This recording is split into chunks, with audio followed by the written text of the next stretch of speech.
Hello, I'm Christoph Jern. I recently went on the CISA CPISI course. I thought it was amazing.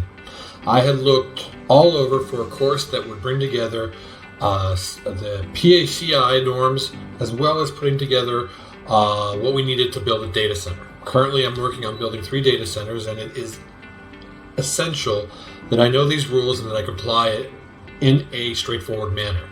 So this course was amazing. It cost me 2 nights of sleep because of the time difference, but it was amazing.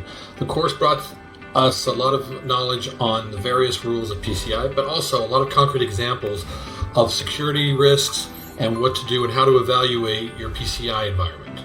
Made something that was very complex at first to something very simple. I highly recommend it.